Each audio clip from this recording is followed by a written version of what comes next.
kuweza kupa chombo fulani. Bwana Yesu asifiwe.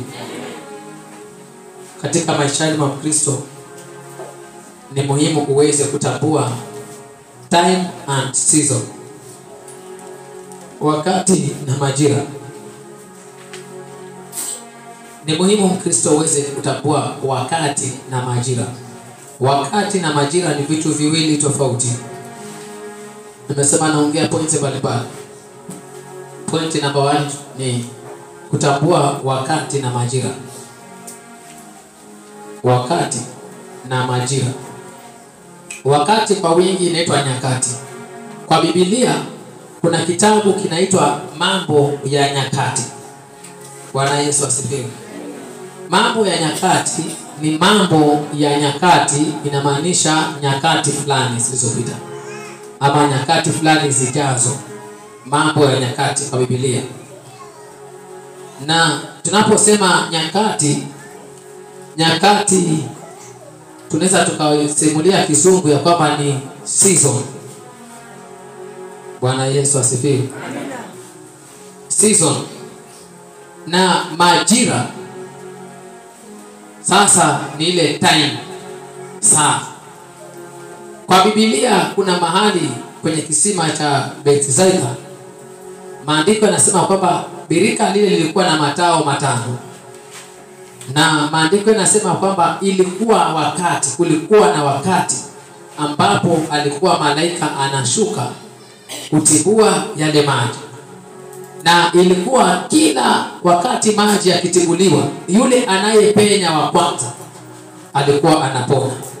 Na kwenye birika lile kulikuwa na mtu ambaye alikaa pale kwa miaka mingi asiweze kuingia pale. Na kulikuwa na jamii kubwa ya watu wenye mahitaji. Na tunaona kwamba tukitafsiri birika hili lenye matao 5 na huduma 5 za mwili wa Kristo, tunaona kwamba ni huduma kubwa ambayo ilikuwa pale Bethsaida. Bwana Yesu asifiwe. Na tunaona kwamba huduma hizi 5 zilikuwa ni ukamilifu, ni mitume. Lakini katikati ya hii huduma kubwa kulikuwa kuna mtu pale. Na katikati ya hii huduma kubwa maandiko yanasema kwamba kulikuwa na wakati malaika anashuka anatibua yale maji. Yaani yale maji yakitibuliwa ni sawa na kusema nini? Kulikuwa na wakati kuna upenyo fulani unafanyika. Bwana Yesu asifiwe. Amen. Kulikuwa kuna wakati kuna upenyo fulani, breakthrough fulani inafanyika. Yule malaika akitibua yale maji, breakthrough inafunguka, anga zinakuwa tofauti. Sasa wakati ile breakthrough ikifunguka, hapo ndipo kwenye huyu mtu alikuwa anapata taabu kuingia kwenye ile breakthrough. Kwa sababu gani? Alikuwa ana mambo yanamsumbua. Jambo la kwanza, ana spirit ya kutambuliwa. Bwana Yesu asifiwe. Akitaka kuondoka anasema kuna mtu alikuwa anamtambulia mbele yake. Akijikusanya aondoke, ghafla kuna mtu alikuwa anaweza kumtambulia mbele yake. Sheria na masharti ilikuwa ni kwamba atakayeingia wa kwanza, time and season, kwa ule wakati atakayeingia wa kwanza anapona mara hiyo. Bwana Yesu asifiwe. Kuna wakati nilionyeshwa maono haya, nikaja nikaongea, sijui ni hapa ama ni pale, nafikiri ni pale tulipokuwa kule. Nilionyeshwa haya maono ya kwamba chakula kipo kabisa, kimepikwa vizuri, kimepakiwa mkokoteni, kinapelekewa watu, lakini sahani za kuenda kuepulia wapewe zilikuwa hakuna. Bwana Yesu asifiwe. Nikaja nikaonyeshwa tena usiku huo ndoto ya kwamba niko kwenye kuna barabara hivi. Ndoto zote mbili nilizisema pale. Nikaonyeshwa kuna mwembe ulikuwa na matunda, alafu ukawa hakuna mahali unaweza enda, njia ni moja pekee yake. Utembee kwenye hiyo njia na iko na fence huku na huku, ni kibarabara tu kiasi kimefunguliwa hapa. Sasa ilikuwa kuna kuja upepo unapiga ule mti ule mwembe, alafu matunda yanaanguka chini. Sasa ikawa ni kwamba watu wamesimama foleni, ule upepo ukipiga anaondoka mmoja, ni zamu yake, anakimbia kwenda kuchukua wale maembe. Kule kwa mtu nikasimama pale, alafu akaenda wa kwanza, wa pili, wa tatu, kulikuja upepo mkubwa ambao uliangusha maembe mengi ambayo yalikuwa hayakadiri mtu mmoja, inastahili waende zaidi ya mmoja wakachukua ile maembe. Sasa wakaambiwa nendeni, wakafunguliwa waende wote. Sasa ikawa ni minyano pale, maana barabara ni kidogo na watu wanaendea maembe wakaweze kuchukua. Sasa wakamenyana pale kuenda, kila mmoja akitangulia mwenzake anamvuta nguo anamregesha nyuma, mwingine anaenda, walienda ikaenda hivyo mpaka mwisho. Nikaamka walikuwa hawajafika kwenye hiyo distance ya kupata maembe. Nikaamka. Bwana Yesu asifiwe. Nilipoamka nikaletewa kwenye maandiko haya kwamba upepo ulikuwa ni malaika wa Mungu, matunda ni baraka za Mungu, lakini wakati zinapopigwa zianguke chini kule kuenda. Sasa ndipo nakupa pointi hii, kutambua wakati na majira katika maishani mwa mtu kumesababisha watu wanaweza kukosa majibu yao. Bwana Yesu asifiwe. Kuna gari moja huenda Tana River, saizi zimekuwa karibu 3, nazo upita kwa time yake. Asifiwe Yesu. Kuna time upita. Kama unataka kuenda Tana River inabidi study hiyo gari inakuja saa ngapi, na ukitoa saa ngapi uwe stage. Ukichelewa inapita inaenda, inabidi usubiri nyingine, na nyingine inaweza ikaja kesho asubuhi. Asifiwe Yesu. Kutambua wakati na majira. Kwa kila mtu ana wakati wake. Tangia mwanzo Bwana alipoumba Edeni, alimweka mwanadamu kuishi hapo. Alikuwa na time anatembea Edeni. Bwana Yesu asifiwe. Alikuwa na wakati anatembea pale Edeni. Na alikuwa akitembea na uliza Adamu uko wapi? Anamtembelea mwanadamu aone vile anavyomiliki zile rasilimali alizompa. Siku moja alimtembelea akapata mwanadamu hayuko, ameasi, ameondoka. Akauliza uko wapi Adamu? Mbona sikuoni kwenye shamba?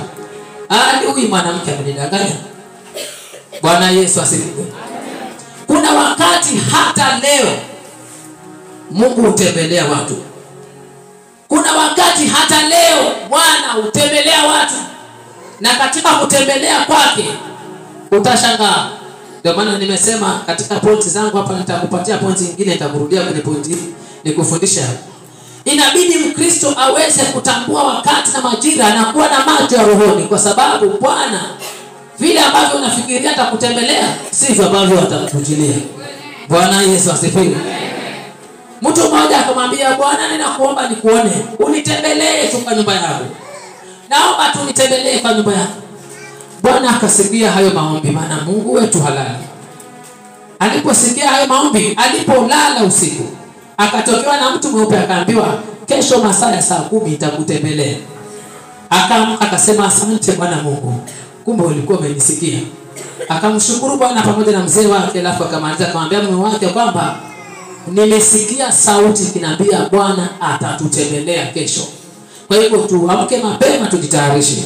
Wakaandaa nyumba zao vizuri, wakatengeneza nyumba zao vizuri, wakamaliza wakaandaa, wakajitakasa vizuri. Wakaanza kusubiri Bwana watembelee. Ilienda saa 1 mpaka ilipofika saa 9. Saa 9:30, saa 9:50. Ilipofika saa 10 sharp, kuna mzee mmoja mchafu alimtembelea hapo. Ananuka. Akatembea hapo. Kaja mainzi ho. Akaja mzee, watu akasema naomba mnipatie maji. Mama amepiga deki, tenzi zimeharishwa vizuri. Mama alimwangalia na madharau. Akamwambia ondoka hapo. Mzee watu akasema naomba tafadhali maji, roho yangu ina kiu. Mama akamwambia ondoka hapa, nimekuambia usichafulie nyumba yako. Hii kazi nimefanya hapa, unanichafulia hapa. Akamshika mzee wa watu tena na kule ncha ya yale matambara ameyavaa, akampeleka mpaka kwa mlango. Akamweka hapa, akaenda akachukua kifufu cha maji, akaenda akachota maji, akampelekea akampa. Mzee wa watu akanywa akamaliza. Akamwambia naomba unipatie kitu niketi, hata kama ni lile la mnazi 10 niketi. Akasema hapa vitu kama hizo uona maisha nayoishi, kuna kitu kama hiyo hapa? Hakuna. Enda. Akamfukuza mzee watu akaenda. Ni mchafu, nywele nyeupe lakini zimekuwa nyeusi kwa sababu ya uchafu. Alipomaliza vile mzee watu akapotea. Mzee watu alipiga kona akaenda hivi, akapotelea katikati. Mama alipoamua kumwangalia yule mzee, anaangalia ile barabara hamuoni, na hakika hata hajafika moja amepiga kona lakini hakumuona, akashtuka. Bwana Yesu asifiwe. Amen. Aliposhtuka hilo jambo likampatia wasiwasi, akaanza kumuuliza Mungu, Bwana, kwa nini ilikuwa ni wewe? Bwana akamwambia, ilikuwa ni mimi nimekutembelea. Bwana Yesu asifiwe. Wakati na majira ulipofika, alikosa kufahamu Bwana alivyomtembelea. Na hivi ndivyo ilivyo. Mkristo asipotambua time and season, anakosa kutambua, anaweza kushindwa kupokea muujiza wake. Bwana Yesu asifiwe. Maji ametibuliwa, anabaki akiwa vile vile alivyo. Maji ametibuliwa, akabaki vile vile alivyo. Anakosa wakati. Nyakati ni kama saa hii. Hivi ni wakati wa kiangazi, jua linawaka hivi. Wakati ilipofika Januari, ilipofika kala hii, tunajua ni msimu gani. Nyakati ni msimu, huu ni msimu wa kiangazi. Majira ni masaa 24.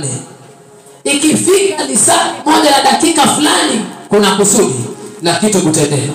Bwana Yesu asifiwe. Sasa namaanisha nini? Kila lisaa lina kusudi. Ndio maana nimesema kwa kila ibada hapa ina kusudi. Ibada moja husababisha mtu akashuhudia shuhuda wa ajabu. Ibada moja ilisababisha mtu yuko nje mpaka leo. Ibada moja ilisababisha mtu yuko kazini mpaka leo. Bwana Yesu asifiwe. Utambua wakati na majira, na ni rahisi tu.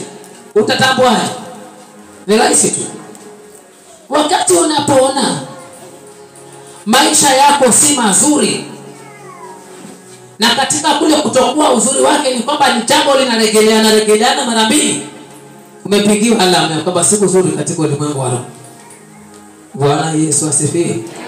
Unapoona jambo ambalo si zuri limerudiana mara mbili kwa maisha yako, ni kwamba unajulishwa ya kwamba umetakiwa kiroho, na huu wakati si wa kulala, ni wa kuomba. Bwana Yesu asifiwe. Unapoota ndoto ambayo si nzuri, alafu katika maishani mwako umekuwa ukiota ndoto hiyo inatendeka kweli, na umekuja umeota ndoto hizi, ndoto nazo zinakujulisha kwamba huu wakati kuna kitu fulani kimepangwa kwa maisha yako, ni wakati wa kuomba. Bwana Yesu asifiwe. Kutambua wakati na majira. Unapoona uhitaji katika maishani mwako umezidi, ujue siku nzuri kwako. Umejulishwa kwamba hizi si nyakati za kulala, ni nyakati za kuomba. Kuna nyakati zingine madhabahu ya Mungu utaka kubariki mtu akafunga gala yake ya hazina yake, akafunga akakosa kubarikiwa. Bwana Yesu asifiwe. Niliwapatia ile shuhuda ambao nilienda nilitamani roho ya unabii. Niliwapatia shuhuda. Nikaenda kwa kanisa moja, wengine hawako hapo. Lunch time kabla ya mchungaji. Nikaenda kwa kanisa moja. Huyu mtoto wangu Patrick anajua pale kanisani. Nikaenda hapo kwa kanisa, kulikuwa na lunch hour. Nilipoenda hapo, kuna mama mmoja alitoka mbali kule tepeni na mtoto mchanga akaja hapo. Na nilipokuwa hapo, ile mama alitoa unabii. Na nilipomtazama hivi akiongea, nasikia malaika ananiinuka juu. Na Roho akaniambia, huu nabii uko hakika. Na alikuwa anatoa nabii wa siri ambazo zimekuwa zikiendelea pale kanisani. Mchungaji ajui. Kanisa lilibadilika ghafla. Wakati wa mwanzo lilikuwa vizuri akiwa na mwenzake. Walipokosana na yule mwenzake akaondoka, akaenda mbali, akachukua mdawa, akatafuta nafasi, akaenda pale kanisani, akazika vitu pale kanisani na mlangoni. Akazika, kanisa likaanza kuharibika. Huyu pastor amekuwa na ndoto akiota, amevaa viatu lakini anakanyaga vinamiba huko chini na mduka. Sasa anatembea hadi angana, na amekuwa haielewi hiyo ndoto. Kanisa linaendelea kusoroteka. Sasa yule mama akatumwa akiwa na mtoto mchanga miezi 3, akaja kutoka Mtepeli bali. Akaja na miguu mpaka hapa, akaja katoa unabii siri zote. Alitaja mpaka jina la huyo mtu, huyo mwenye alikuwa hapo akaroga hiyo kanisa. Akamtaja mpaka mganga mwenye alienda akatengeneza mambo, akamtaja maana alikuwa amejiliwa na Roho wa Mungu. Sasa akaongea. Anaitwa fulani, alienda kwa mganga fulani Kitui, akatoa pesa fulani, akaja hapa ndani alizika vitu mahali fulani na madhabahuni mahali fulani. Akazika. Na pastor amekuwa kionyeshwa ndoto lakini huielewi. Pastor alipiga magoti chini akaanza kulia. Alipomaliza kutoa ule nabii, watu wote wamelia mpaka akawapatia suluhisho. Akawaambia suluhisho ni kwamba mchukue maombi ya siku 3 ya kufungua jioni. Ile siku ya 3 nitakuja niombe na nyinyi. Si mchungaji ni mama. Sasa nami nikaambiwa pia na wewe, kwa sababu umekuwa mmoja wetu kituchezea keyboard hapa tukiomba na wewe, inabidi tuingie kwa maombi. Tukakubaliana hivyo. Mama wa watu ibada ikaisha. Sasa akaanza kuomba shilingi 70. Apande bodaboda aende arudi Mtembeni kwao. Na pale kuna watu, na yule pastor ni askari tena mkubwa wa jela. Ni askari mkubwa. Apati pesa kidogo.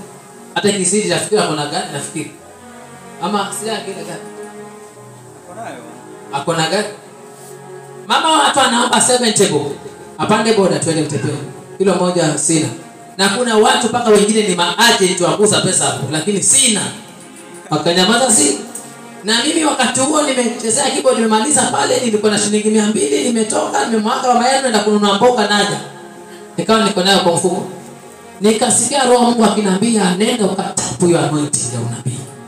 Nikachukua ile 200 nikamfuata yule mama kando, nikamwambia mama, hii 200 ninakupatia, nataka nipate hiyo anointing ya unabii. Alichukua ile 200 akishika huko akaniambia chukua hii anointing ya unabii. Nikamshukuru Bwana nikaondoka. Bwana Yesu asifiwe.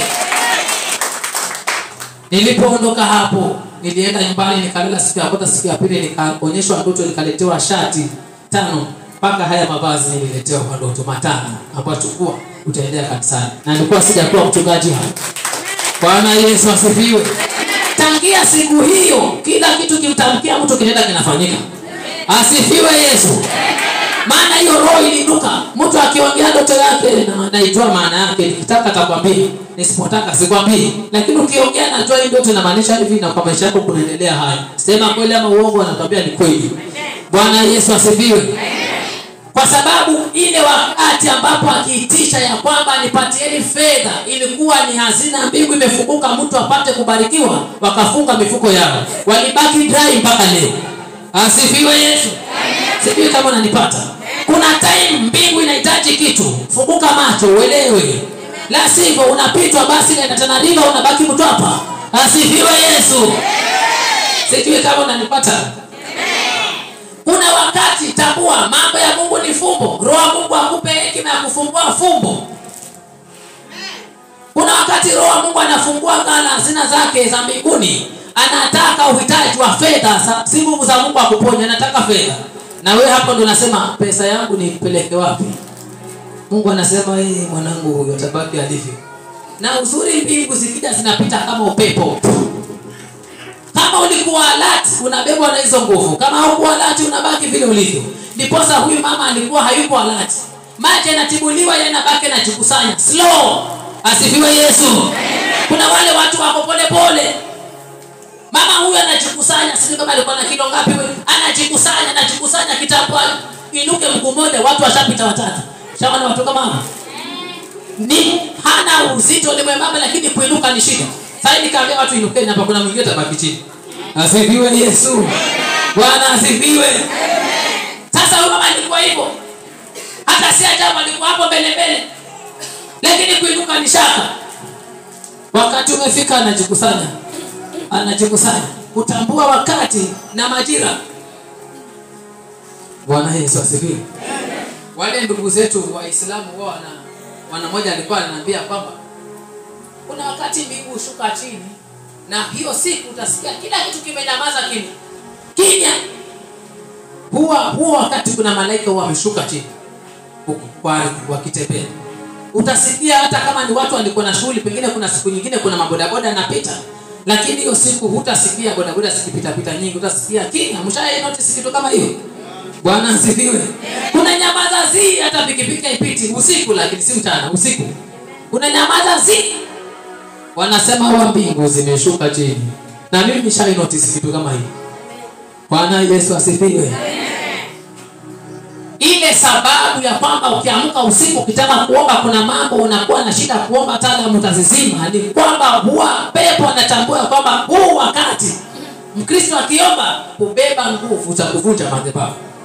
Bwana Yesu asifiwe. Amen. Sasa kutambua wakati na majira ni heri Mkristo uweze kutambua hivyo.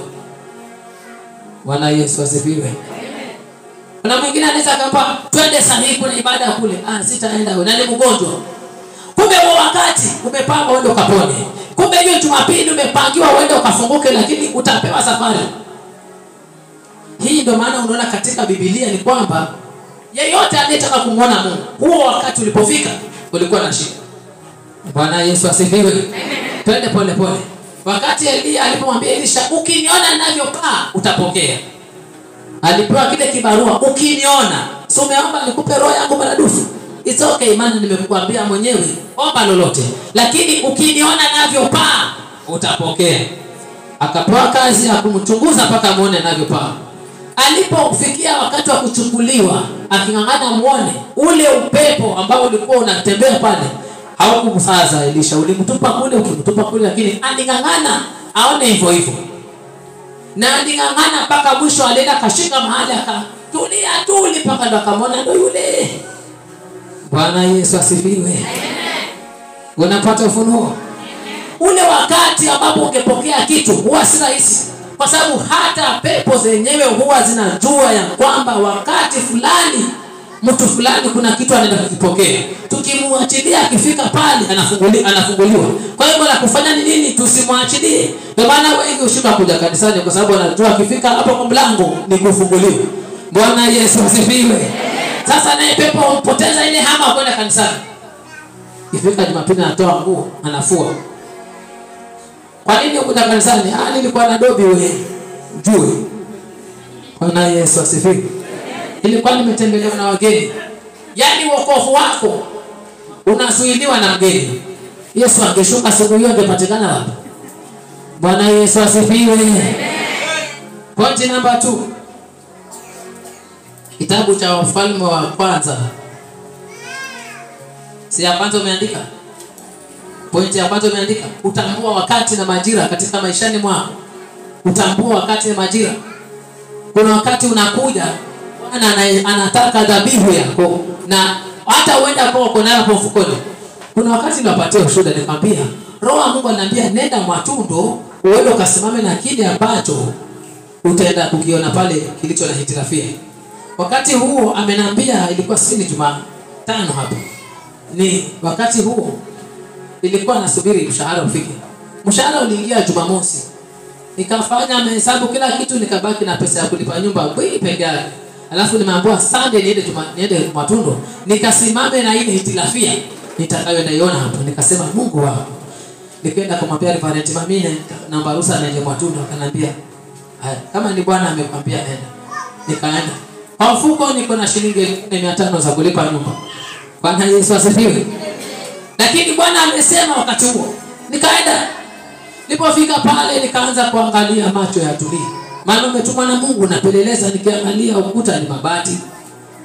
Nikiangalia madhabahu. Pesa nilionayo ni 1500, itajenga madhabahu kweli? Tells. Apiga mahesabu sipati jibu. Nikiangalia kujenga kanisa kule juu, pesa nilionayo na uwezo nilionao uko chini. Yesu asifiwe. Sasa akili nafikiria mpaka mwisho. Karibu na kukaribishwa, nataka kwenda kwa madhabahu nikaribishwe nikahubiri. Wakati pastor ila alikuja hapa akisema anamkaribisha mtumishi wa Mungu, stima zikaenda alafu zikarudi.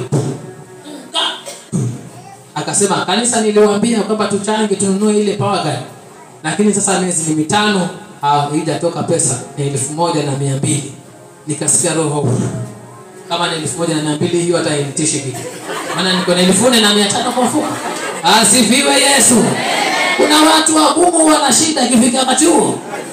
Haya, nikasema sawa. Aliponikaribisha nikasimama na nguvu zote. Nikasema Bwana Yesu asifiwe, akasema amina.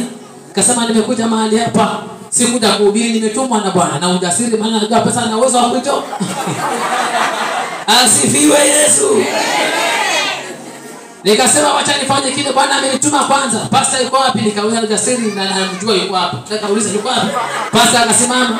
Akasema nimetumwa nije niangalie mahali kuna hitirafia, na nashukuru Bwana stima zimeenda sikarudi. Kwa hivyo nikatoa tayari 1500. Wakati nikiongea mkono kwa mfukoni na kule kuzipeleka kujua ni gani kubwa ambapo ni gani. Asifiwe Yesu. Mara hiyo tayari atomoa nikapeana na ujasiri wote. Aya, nikahubiri sasa, nahubiri kwamba kila kitu kina masikio, na nikafundisha neno kwamba kila kitu kina masikio, tukikitamkia kinasikia na kitaondoka. Watu wakafunguliwa vizuri. Bwana Yesu asifiwe. Nilipoondoka hapo nikarudi nyumbani, lakini nikawa nimetumia wakati na majira vizuri. Niliporudi nyumbani, kuna wakati mmoja nilikuwa nimeapply loan na nimekosa, mpaka nimeambiwa kabisa, Anthony, how qualify kupata loan. Na mimi nakwambia dhahiri, sikupi loan. Hivyo ndo niliambiwa. Asifiwe Yesu. Nikawaacha. Niliporudi kutoka kule kanisani, katulia hapo saa 10:30. Niliona message ya M-Pesa nimetumanishiwa shilingi 9,500. Nikasema Yesu, Sunday pesa zimetumwa kwa simu kwa M-Pesa na nimeenda nika-apply kwa sako. Lakini pesa zikatuma kwa M-Pesa. Asifiwe Yesu. Nilimwambia mama yenu angalia hapo. Yaani Mungu yule aliyeniambia, nilipoangalia jina ni huyo bwana Mosilewa. Asifiwe Yesu. Yule aliyeniambia hupati, sikupi, yeye alinitumia kwa simu. Kwa sababu nilitumia wakati na majira. Wakati nilipoambiwa nikaenda nikatoa, nilipotoa ikawa ni nyundo ikapiga Yohana. Nikapata zile fedha vizuri. Bwana Yesu asifiwe. Muulize mwenzako, umepitwa na majira mangapi? Maana mko hapa umepitwa na majira mengi hapa. Bwana Yesu asifiwe. Season inakuja na kupita. Season inakuja na kupita. Wengine hata season zenu zilifika hapa kwa ibada hiyo siku kaenda kusalimia mako mkubwa. Muulize mwenzako, ndio wewe ama ni mwingine? Asifiwe Yesu. Utazame ulimwengu kiroho. Ile siku unasikia hauna hamu ya kwenda kanisani, hiyo siku ndio kuna baraka zako. Amka asubuhi na kanisani. Asifiwe Yesu. Yanafichwa, si rahisi kuyaona. Ndio maana Yesu alisema mlango ni mwembamba uendao uzimani, si wengi wauonao. Bwana Yesu asifiwe. Si wazi hivi lakini za jehanamu. Ile siku unasikia mambo sio, ndio wakati huo. Amka uende, hata kama unaumwa na nini. Enda. Bwana Yesu asifiwe. Kuna kitu nakipata hapo. Si rahisi kujua watumishi wa kweli, si rahisi. Wamefichwa hivi, utawajua. Najua tabia mwanadamu anataka aone kitambi na uwezo na gari limesimamishwa hapo. Na bling imewekwa hapa. Kitambi ndio tuwe Yesu ni mtumishi wa Bwana. Lakini Mungu sivyo. Alimwambia Samueli, mimi ni Bwana ninayetazama moyo. Ameletewa wale wavulana warefu wakubwa wazuri, wamenona na misuli, pembe kimimino hivi haitoi kitu. Bwana Yesu asifiwe. Wamefichwa hivi. Si rahisi kuwajua, ni kama dhahabu. Inaweza kuwa hapa chini ya ardhi lakini hatujui. Siku moja Roho Mungu akaniambia, akanionyesha hiyo ndoto kwamba subiri tu. Walifikiria ni shamba halina kitu, akaliuza kumbe na dhahabu ndani. Subiri, kuna time inakuja watakuja jua lilikuwa na dhahabu ndani. Subiri tu. Bwana Yesu asifiwe. Niliamka nikamshukuru Mungu, nikamwambia asante. Maana umenitia moyo, kweli nilikuwa nikidharauliwa kupita kiasi. Lakini kumbe Bwana ulikuwa umeficha dhahabu ndani yako. Bwana Yesu asifiwe. Ndivyo Bwana ameficha vitu ndani yako. Kuna mmoja anakutambua, hawakujui. Asifiwe Yesu. Mwambie mwenzako hawakujui vile ulivyo. Lakini kuna siku atajua. Bwana Yesu asifiwe. Ipo siku yangu tu. Ipo siku yangu tu. Barikiwe.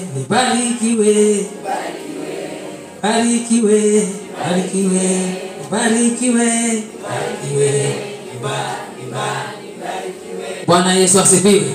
Iko siku ikifika, hilo ni saa litasubiriwa. Ikifika saa 9 maisha yako yanapona, mchawi anakufa mara hiyo hiyo. Hivyo ndivyo Biblia andiko hivyo. Bwana Yesu asifiwe. Ikifika haizuiliki, wala haitaangalia ni majira gani unapitia. Ikifika wala ni mazingira gani utakayokuwa. Ikifika, neno hilo lina uzito. Bwana Yesu asifiwe. Pointi namba 2, Wafalme wa kwanza mlango wa 11 mstari wa 19 mpaka 24. Nyakati wa kwanza, Wafalme wa kwanza 11 mstari wa 19 mpaka 24. Alafu Nyakati wa kwanza 17 mstari wa 11 mpaka wa 14.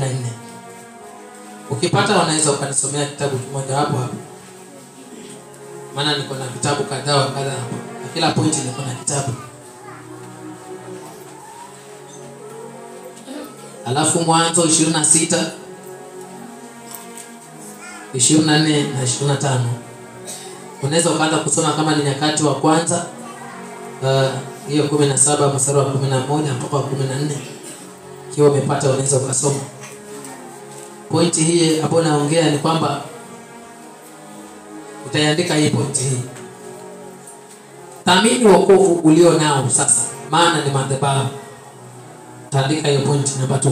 Thamini wokovu ulio nao sasa, maana wokovu ni madhabahu. Utokea vizazi vyetu. Ndio maana hizo vifungu ambazo tunasoma hapa zitatupatia maana nzuri.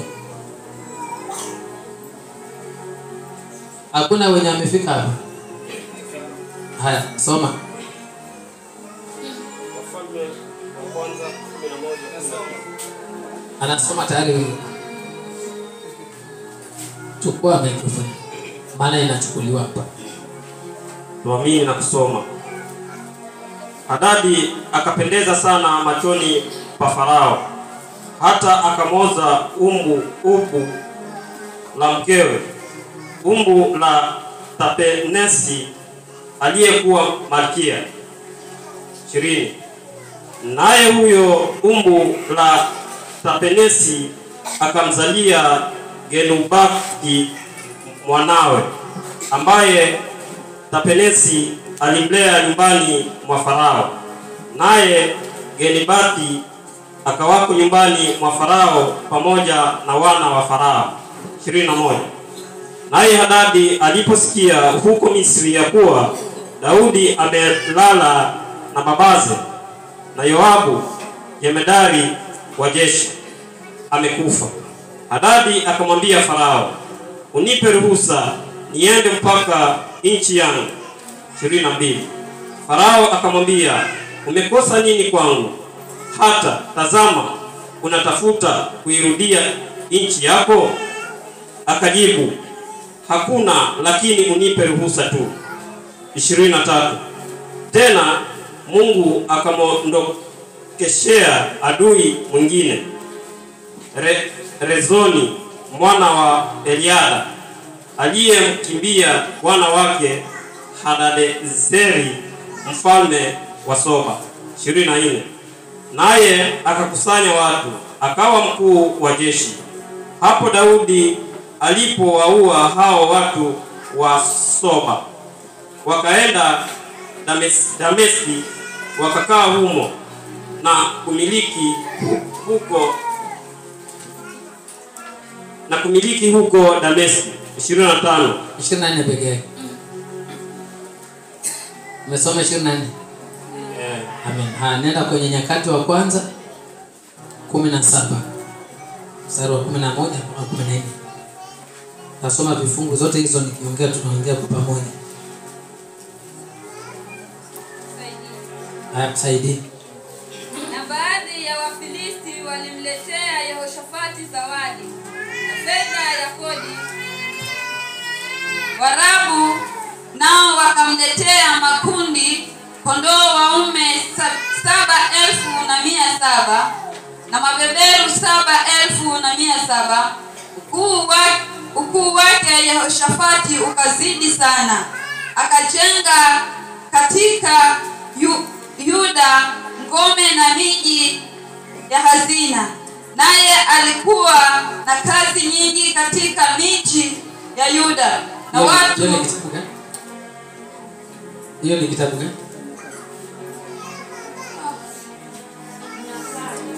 Nyakati wa kwanza 17 11 mpaka 14.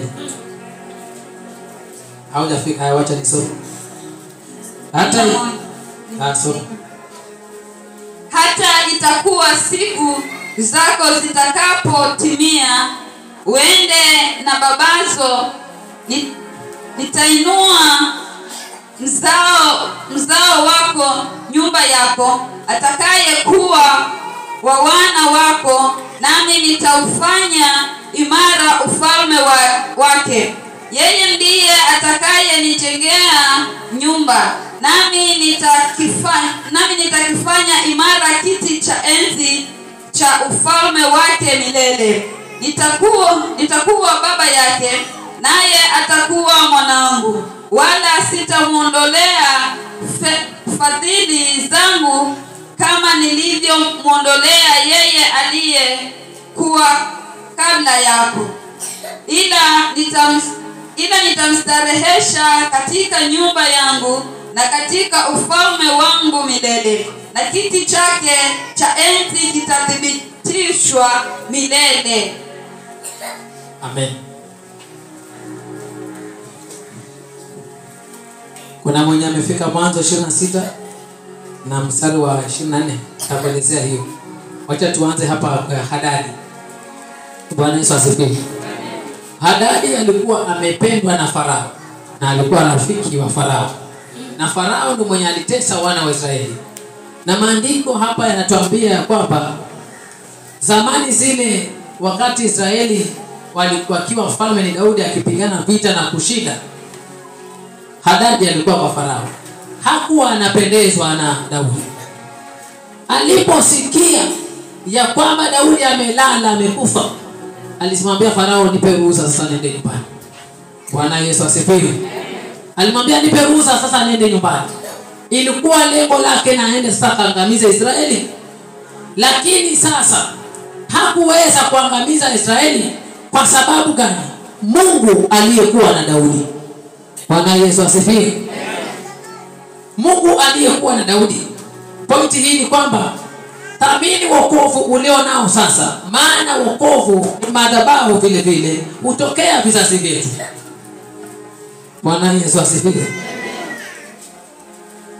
Hakuweza kuangamiza, alishindwa kwa sababu Mungu wa Daudi alimtokea wale aliyekuwa mfalme akawapa ushindi Israeli. Bwana Yesu asifiwe. Kitabu cha Mwanzo 26 nasema, Bwana akamtokea usiku ule ule, akasema, mimi ni Mungu wa Ibrahimu baba yako. Usiogope, maana mimi ni pamoja nawe, nami nitakubariki na kuzidisha uzao wako kwa ajili ya Ibrahimu mtumishi wangu. Akajenga madhabahu huko, akaliitia jina la Bwana, akapiga hema yake huko, na watumwa wa Isaka wakachimba kisima huko. Amen. Haya, utaandika kitabu cha Maombolezo 4:18 mpaka 19. Hiyo ni pointi nyingine nitakwambia. Maandiko hapa tunasoma, tunaona kwamba Ibrahimu alikuwa baba wa imani na alimwamini Mungu. Na alimwamini Mungu kwenye tabu zote mpaka Bwana akampa kizazi, akafungua akampa mtoto. Mtoto yule Isaka alipokufa, alipoishi kweli duniani na kuoa, tabu ilipoinuka Ibrahimu akiwa amekufa, maandiko yanasema kwamba Mungu wa Ibrahimu alimtokea Isaka. Akamwambia, mimi ni Mungu wa baba yako Isaka. Tunamaanisha nini hapa? Na tunamaanisha nini pointi hii ya kwamba thamini wokovu ulio nao sasa, maana ni madhabahu hutokea watoto wetu. Baba akiwa mchawi, siku akikaribia kukufa, paka atataka ule mkoba apeane kwa mtoto. Ile miungu aliyokuwa akiabudu, hiyo miungu hutaka kuirithisha kwa mtoto wake. Akishindwa mpaka akifa, mkoba ule hudai na utokezea kwa wana, ili upate urithi, ukaribishwe, upewe dhabihu. La sivyo unawatesa na kuwaua. Vile ambavyo madhabahu za ukoo wetu hufanya kazi, ndivyo ambavyo madhabahu ya Mungu kwetu hufanya kazi kujitokeza kwa wana wetu. Bwana Yesu asifiwe. Mungu wa Ibrahimu alimtokea Isaka wakati wa njaa ili kumsaidia. Akamsaidia kwa sababu Ibrahimu alikuwa na Mungu kweli kweli, ambaye alimuona kwenye tabu nyingi, utasa akazaa. Alimuona Mungu. Hivyo alikuwa na uhakika naye, na kwa sababu alikuwa ni Mungu wa Ibrahimu, ni Mungu wa kweli, alijitokeza kwa Isaka kama Mungu wa kweli na akamsaidia wakati wa shida. Bwana Yesu asifiwe. Siku ya leo tumeokoka ni wazazi, lakini wokovu wetu hata ukiutazama unaweza kumrudisha mtoto wako kweli. Bwana Yesu asifiwe. Mchawi anaweza kurithisha mtoto wake uchawi, lakini Mkristo kurithisha mtoto wake wokovu, madhabahu ya wokovu inakuwa ni ngumu, kwa sababu Wakristo hawaoni Mungu yetu, wale watoto wetu hawaoni Mungu wetu. Thamini wokovu ulio nao sasa, mtendee Mungu, jenga madhabahu za Mungu, inua Mungu, tafuta Mungu mpaka umuone, ili afikie wakati watoto wako waone kwamba mama ameokoka, mzee wangu ameokoka. Bwana Yesu asifiwe. Kuna kitu unanipata? Wokovu ni madhabahu. Ikiwa mzee alikuwa Mkristo mpaka amekufa akiwa Mkristo, hiyo familia inaenda vile vile. Na mwanadamu hubebwa na madhabahu. Kitabu cha Warumi 11:18. Mwanadamu hubebwa na shina ambalo ndio ni hilo madhabahu. Sasa wokovu wetu unastahili uwe na nguvu kiasi ya kwamba mchawi akitaka kuroga mtoto wako aone sura yako hapo. Na nipata vizuri? Amen. Umeandika hicho kitabu Warumi 11:18. Paulo alikuwa anaongea kuhusu family tree, madhabahu za ukoo zikiwa ziko vizuri, hata malimbuko yanakuwa mazuri yote.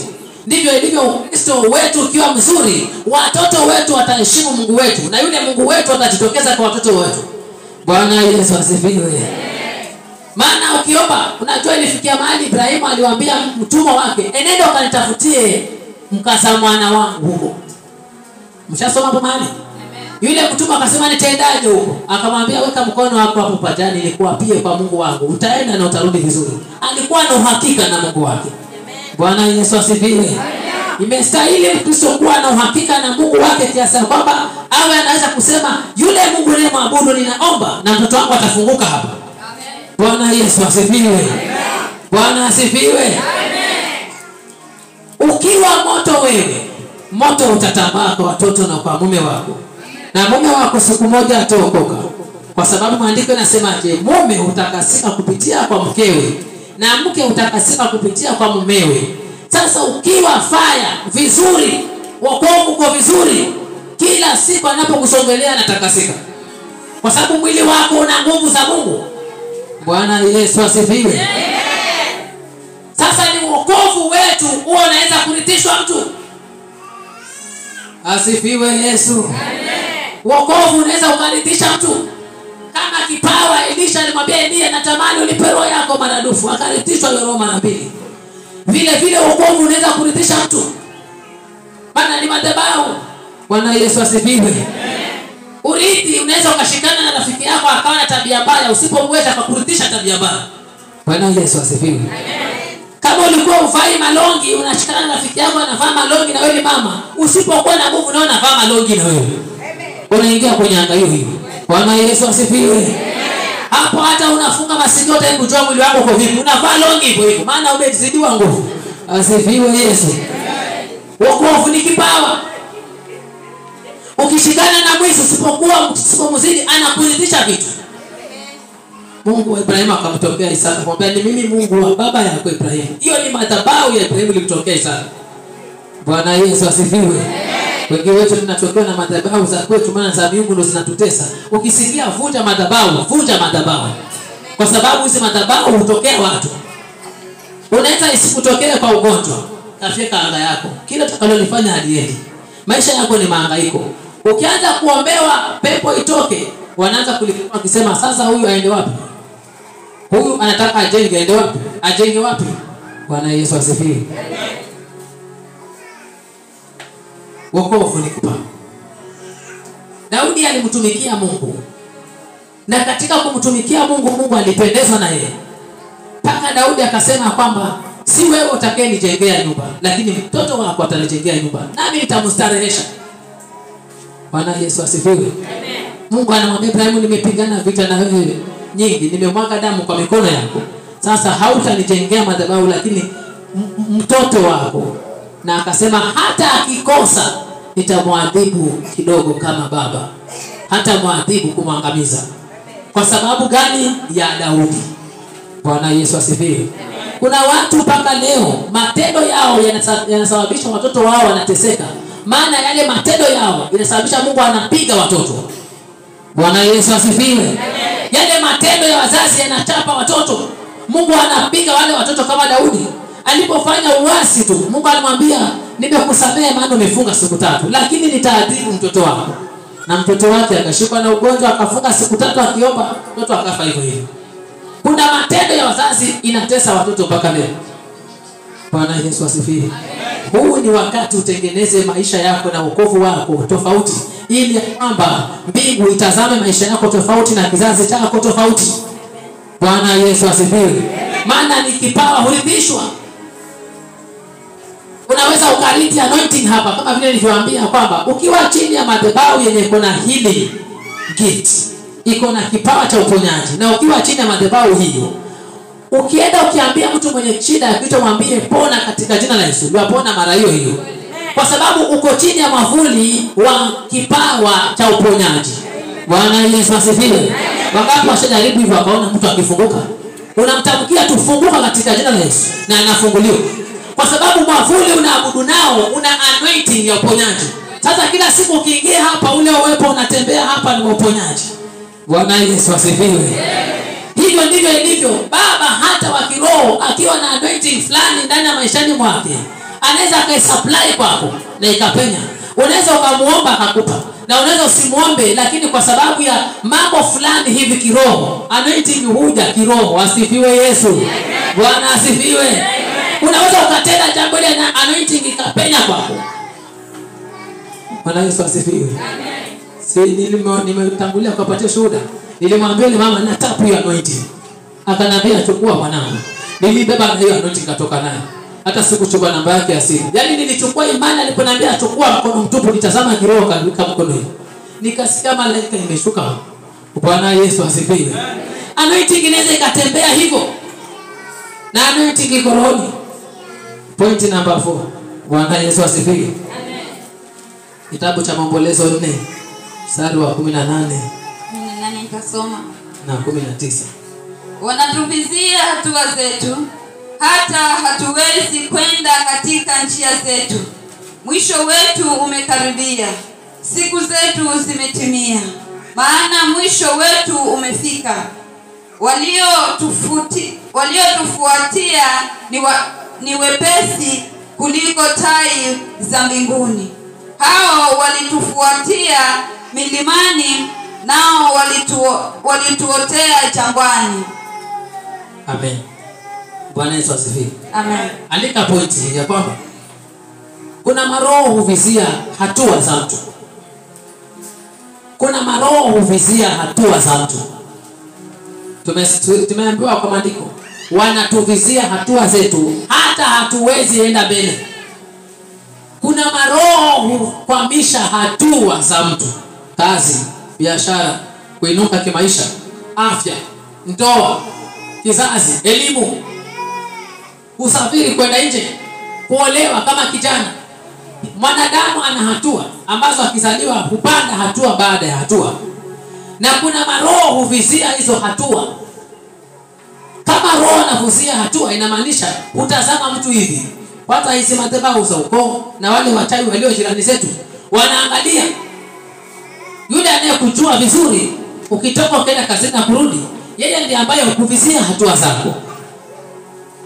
Mara amekuona umeingia kwenye nyumba, umehamia nyumba hiyo na mkeka, alafu ghafla baada ya siku 2 amekuona umenunua mattress na kitanda na kuangalia. Huyo mtu utazama hizo hatua na akaanza kusema sina, kwa sababu ana kibarua na mtengenezea dawa, anafutwa kazi, unarudi hapo. Huvizia hata hatua za mtu, maana utoa kinunua kitanda na mattress, bado sofa set. Sasa anapiga mipaka, usiingie kwa sofa set. Na mipaka itakuja wapi? Futa mtu kazi. Kuna watu huvizia. Bwana Yesu asifiwe. Huvizia hatua za mtu, hutega. Bwana Yesu asifiwe. Juzi nilipoingia hapa kanisani Ijumaa, nilipomtazama huyu mzee Gabriel hapa, nilipofika pale, nilipomtazama hivi, nikaona roho ya mauti ikiwa inatembea na yeye. Akienda hivi inakuja hivi, akitembea hivi inamfuata. Inama chini hapa, nikaomba Mungu. Nilipoona hiyo roho ya mauti, kabla nione hiyo roho, nilisikia vitu zikinichapa hapa. zikinichapa, zinachapa kana kwamba ningetoka machozi, zinatetemeka hivi. Nilipoinua macho na mtazama, ndo naona hiyo roho. Bwana Yesu asifiwe. Ndipo nikakemea. Kuna maroho utaimisha mtu. Wanajua huyu mtu ametafuta passport, bado hatua ya kwenda wapi? Nje. Hata kabla kutafuta passport, ukianza hiyo process ya passport tayari wanaanza. Sisi unaambiwa bado subiri kidogo. Zao zako zinatoka, yako haitoki. Bwana Yesu asifiwe. Unapata passport, unaanza panga safari ya kwenda mpaka training. Pako unamaliza training na wenzako. Wenzako wanaenda, wanaambiwa subiri, tutakupigia simu. Subiri mpaka miaka imeenda. Bwana Yesu asifiwe. Maroho huvizia hatua zetu. Unapoona hatua hasiendi, geukia msalaba. Bwana Yesu asifiwe. Geukia msalaba. Na unapogeukia msalaba, wacha kile kitakachonenwa na msalaba kifanye. Kwa sababu hao wanaokuendea kuvizia hatua zako huenda kwa madhabahu. Hakuna roho wataingia Mkristo isiyotoka kwa madhabahu. Bwana Yesu asifiwe. Kwa madhabahu hufanywa maagano. Madhabahu ni mahali kunafanywa maagano, na ni mahali kunavunjwa maagano. Sasa wakati mtu akienda fanya maagano kwamba nataka huyu mama asiendelee maisha yake yote, na achukue dhabihu aitoe hapo, mganga anatumana spirit siende kwa anga ya huyu mama. Sasa wakija wana monitor ni anga gani yako nayo, kazi wanakupa kuteteshwa pale kazini. Bwana Yesu asifiwe. Kuna maroho ufuatilia maisha yako. Point number 5. Kuna kuona na kuona sawa sawa. Andika hiyo. Kuna kuona na kuona sawa sawa. Maneno mawili tofauti haya. Na kufundisha kitu hapa. Sasa hivi utaelewa vizuri. Kuna kuona na kuona sawa sawa. Mzee Philip ukimaliza kuandika simama. Alafu na mzee nani? Na yule mwanangu wa kiroho pale kwenye kuna mama Masi pale. Huyu hapa. Mwenye kwa mkono wako left. Simama.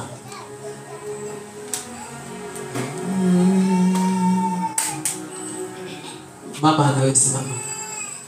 Na Joyce nawe simama. Joyce huyu hapa. Wewe unaniangalia. Ama si Joyce? Simama wewe. Mzee Philip unaona vizuri wale? Unaona vizuri? Naonyesha mtu mwenye ako na black bwana. Mwenye ako na black. Tulieni. Nionyeshe mtu amevaa nguo ya black, iko na rangi ya black.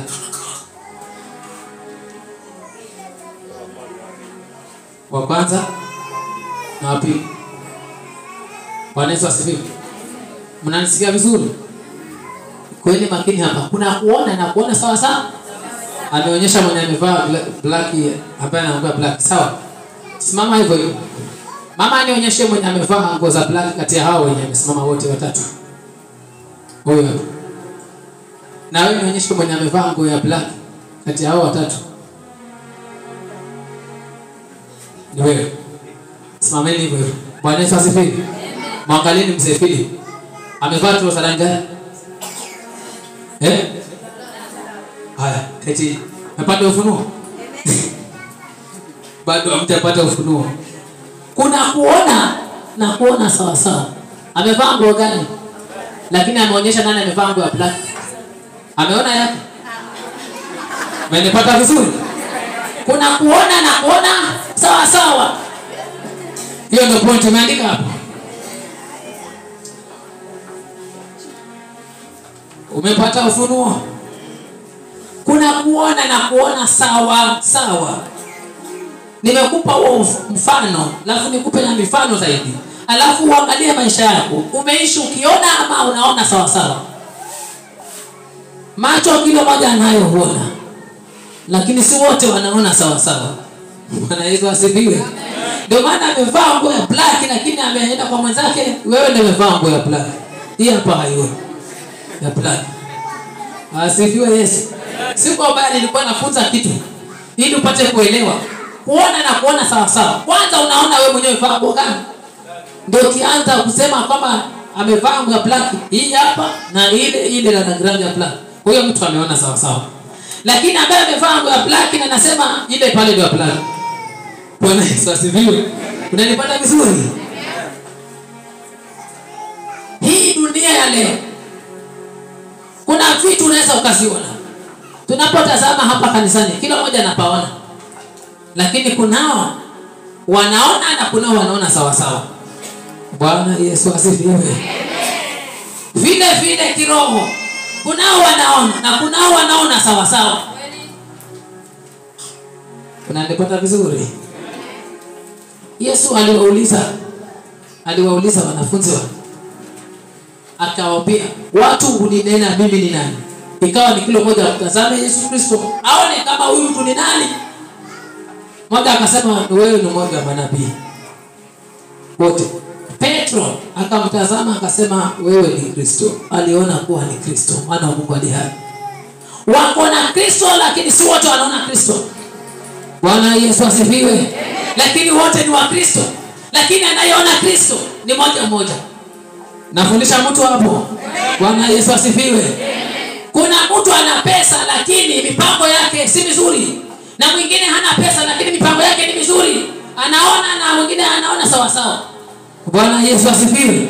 Kuna mtu anachukua loni anaenda kununua kochi na TV analeta kwa nyumba. Mwingine anachukua loni anaenda kulipa mahari ya bibi wa pili. Mwingine anachukua loni anaenda kufungua biashara. Nani ameona sawa sawa? Wa biashara. Na nashukuru Mungu umenipata vizuri. Bwana Yesu asifiwe. Kuona na kuona sawa sawa. Kuna Mkristo leo ukimwambia kwamba barikiwa katika jina la Yesu, amen. Kuna Mkristo leo kumwambia tubu na dhambi, haya yarudi yaenda, amekemewa. Asifiwe Yesu. Heri anayekukemea kuliko anayekupembeleza na kusitiri dhambi. Utakuwa kesho atakucheka. Bwana Yesu asifiwe. Anayekukemea anaona sawa sawa, anayekubembeleza ili kwamba achukue sadaka yako na kuua kesho asubuhi huyo. Bwana Yesu asifiwe.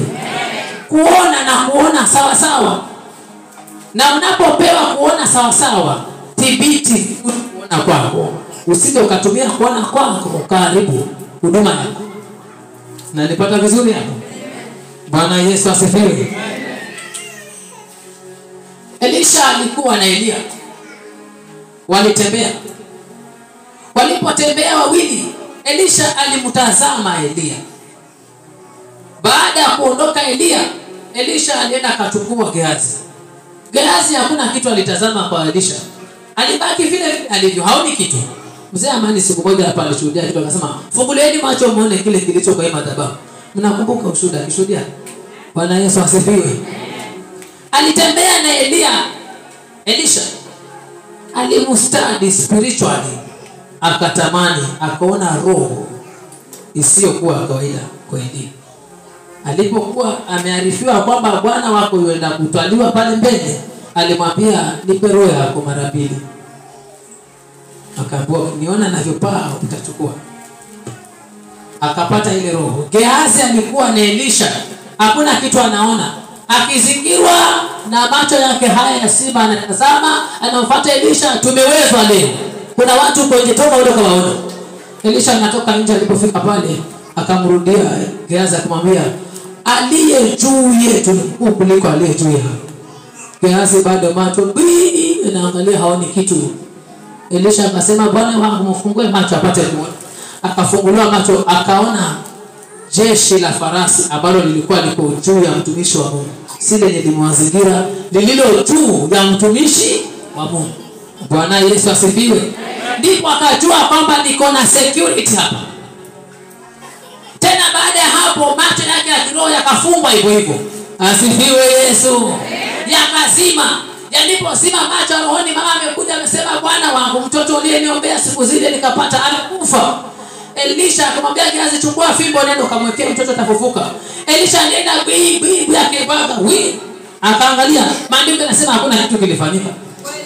Maana alienda nayo na macho haya yanasema nasukuma. Asifiwe Yesu.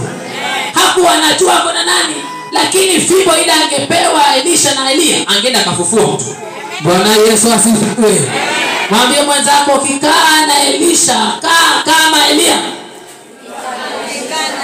Ama nimekosea kuiframe? Mwambie mwenzako ukikaa na Elia, kaa kama Elisha. Usikae kama Gehazi. Alishilizia na ukoma.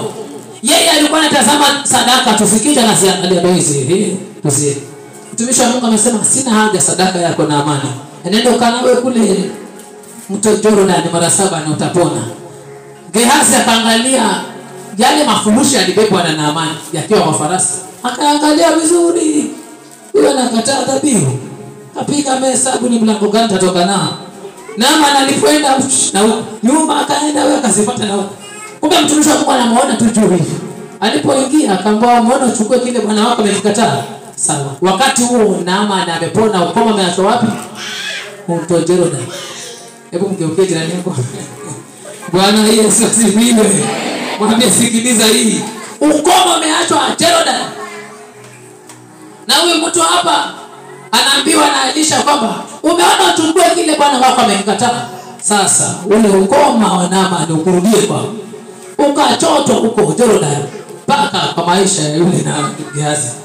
Bwana Yesu asifiwe.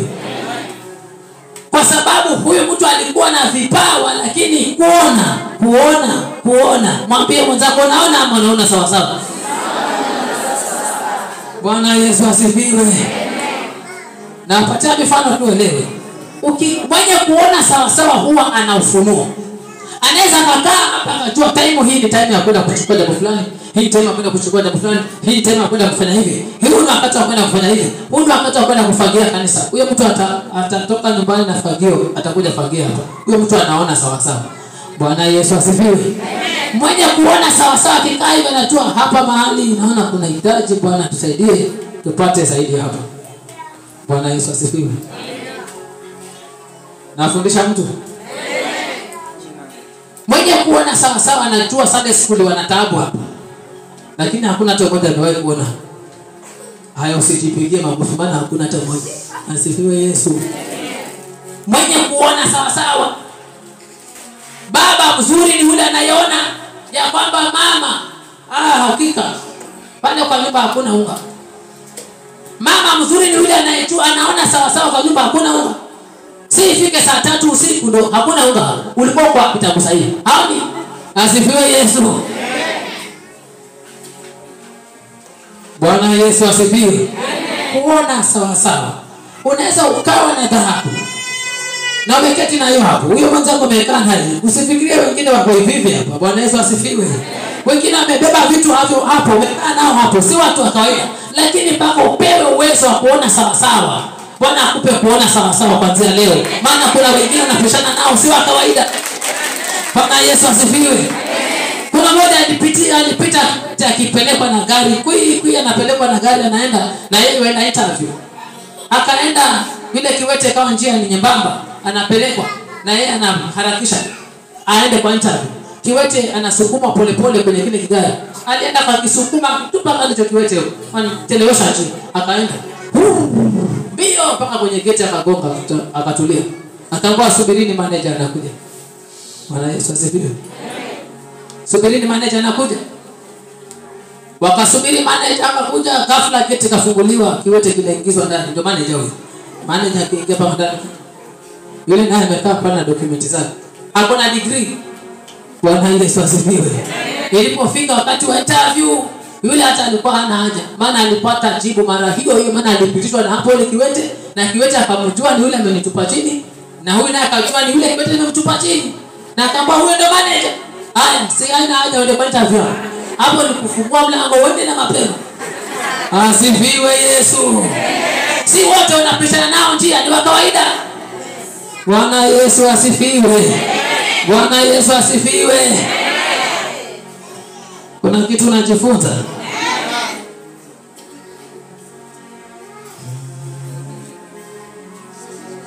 Kitabu cha Mathayo mlango wa 13 mstari wa 3 mpaka 11. Nakupa point, andika kitabu alafu mbele nakupa hii point. Point ni kwamba nguvu ya Mkristo ndiyo humfanya Mkristo imarike kiroho. nguvu ya Mkristo katika roho yake ndizo humfanya aimarike na kuzaa matunda. Kitabu cha Mathayo 13:3-11. Usisome, ni andiko ambalo tunalijua. Yaani inamaanisha nguvu za Mkristo kiroho ama moyo wa Mkristo kiroho ndio humfanya aimarike. Maandiko inasemaje pale? Yesu alitoa mfano wa mbegu ya kwamba panzi alienda akapanda mbegu, alizitupa namna hii, na kila tembe ilianguka mahali pake. Nyingine ilianguka kwenye njia, nyingine ikaanguka kwenye mamba, nyingine ikaanguka kwenye miba, nyingine ikaanguka kwenye udongo mzuri. Bwana Yesu asifiwe. Amen. Iliyoanguka kwenye mwamba mahali hakuna mchanga wa kina ndani, ile mbegu ilimea vizuri kabisa. Lakini kwa sababu hakuna kina, Bwana Yesu asifiwe. Nataka unielewe vizuri hapo, kwa sababu hakuna undani, ile mbegu ilikufa. Sitaki nisahau point hii. Kuna watumishi mpaka leo ni wazuri, kuna Kristo mpaka leo ni wazuri, lakini kwa sababu hawana kina ndani, wao wanabaki vile walivyo. Bwana Yesu asifiwe. Amen. Kila muujiza unatendeka wakati watu watakapomtafuta Bwana kwa kina fulani ndani. Ndio maana Yesu akasema, na mengine hayawezi kutendeka pasipo kufunga na kuomba. Usipoenda zaidi ya hapo, huwezi pata muujiza ulio zaidi ya ufahamu wa mwanadamu. Ndipo hii mbegu ilianguka mahali ambapo hakuna kina. Yaani huyu ni Mkristo ambaye anakomaa kiroho dakika 5, lakini hana urefu na upana. Bwana Yesu asifiwe. Amen. Anamea mizizi vizuri, haraka anawiri haraka, ghafla tu jua likianza ananyooka. Bwana Yesu asifiwe. Yaani inamaanisha huyu ni mtu ambaye anajaribu lolote tule maishani akiwa ni Mkristo. Akubwa anajaribu tu hivi, tayari huanza. Huo wokovu wenu si utaki. Akikwazwa kidogo tu anaacha wokovu. Bwana Yesu asifiwe. Anaweza kwazwa na mshirika mwenzake akaacha kanisa, mwisho wake atamnung'unika mchungaji, na amekwazwa na nani? Na mshirika mwenzake. Hana kina. Mbegu ni neno la Mungu lililopandwa kando kando ya njia, watu ulikanyaga. Bwana Yesu asifiwe. Na shughuli mbalimbali za kidunia mtu huyu uzongwa. Sasa mahali hapa Yesu alikuwa anamaanisha vizuri ya kwamba mbegu ni neno la Mungu na hutupa katika mioyo ya mtu, na nguvu iliyo katika moyoni mwa mtu hufanya neno likazaa. Bwana Yesu asifiwe. Lililopandwa kwenye udongo mzuri, mtu yule alichukua na kalifanya kwa matendo, alikombolewa katika yuko huru. Sasa anamaanisha nini? Nguvu za Mkristo. Bwana Yesu asifiwe. Nguvu za Mkristo ambazo anazipata kupitia kwa neno la Mungu ndizo humfanya huyu mtu akaimarika kiroho. Sasa inatupa neno katika mioyo ya watu. Si wote wanaolipokea kulingana vile linakuja. Bwana Yesu asifiwe. Kuna kusikia na kusikia sawa sawa. Sasa nikiuliza mtu ninamaanisha kitu gani? Kila mmoja atasema tafsiri yake. Maana amesikia na mwingine amesikia sawa sawa. Bwana Yesu asifiwe. Na pia neno la Mungu linavyopenya katika moyo wa mtu, ndivyo ambavyo litafanya nguvu ndani yake kulingana na jinsi ambavyo moyo wake ulivyo. Mwingine akasema, na moyo uliopondeka Mungu hautaudharau.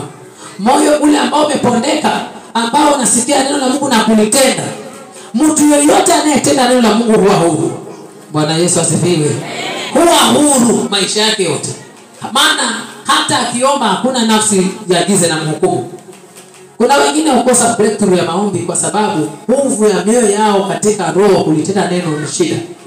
Sasa wakati anapoingia kwa maombi, pepo anakuja anamwambia, kumbuka. Pale katikati anamwambia, asante Bwana Yesu, na kumbuka ukufanya hivi. Hapo anaanza, asante Bwana Yesu. Asante Bwana Yesu. Oh haleluya. Asante Bwana Yesu. Maombi imeisha. Ameambiwa, kumbuka. Anakuwa dry mara hiyo. Naye pepo huwa ni kiumbe kiovu tu. Ule wakati umepanda na breakthrough ndo anakuja. Ule wakati umeanza, asante Bwana Yesu, asante Bwana Yesu waje. Anakuambia, haya asante wenda wapi? Umesahau pa. Nawe unataka kushuka chini. Oh haleluya. Asante Yesu. Pole. Points na maneno yanakutoka yote. Bwana Yesu asifiwe.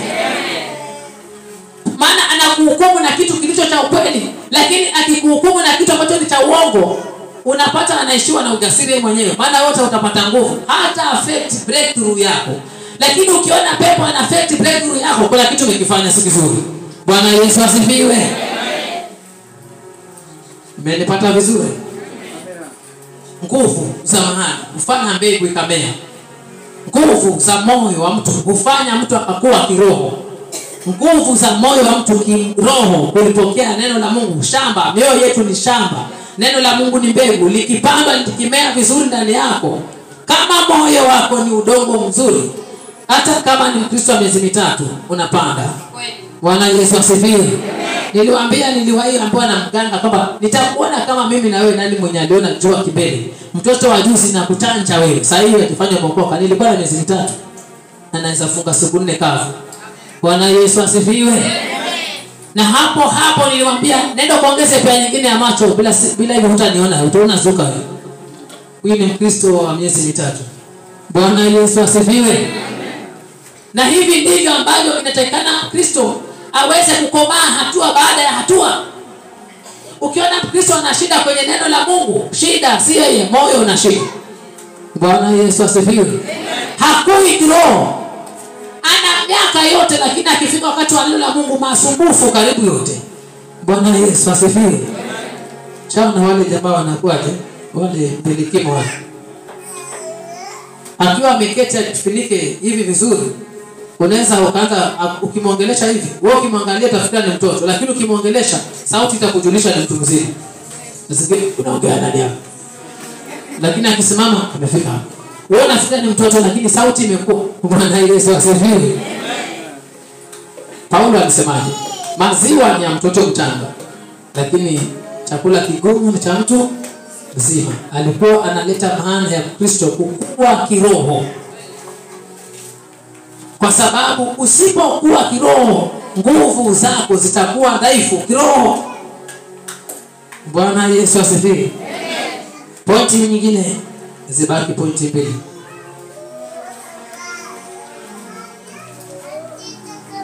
Spiritual father, baba wa kiroho, atabaki kuwa baba wa kiroho siku zote. Spiritual father atabakia kuwa spiritual father siku zote. Na kuongezea hapo, kila mtu hapa duniani anahitaji kuwa na baba wa kiroho ndio ufanikiwe. Na maanisha nini? Unahitaji kuwa na nabii ndio ufanikiwe. Bwana Yesu asifiwe. Yaani unahitaji mtu ndio ufunguliwe ufanikiwe. Huwezi kujifungua mwenyewe. Kuna wengine usema mambo ya Mungu ni imani tu, wewe amini tu. Hata naweza jiombea mwenyewe. Kuna mmoja aliongea hivyo nikiwa kwa tukienda wewe mzee akiongea akasema kanisani nupuzi tu. Naweza kujiombea mwenyewe na nikafunguka. Mule roho nilisema Mungu wangu naomba tu mpige na pressure tu siku moja. Alafu tuone kama atajiombea mwenyewe.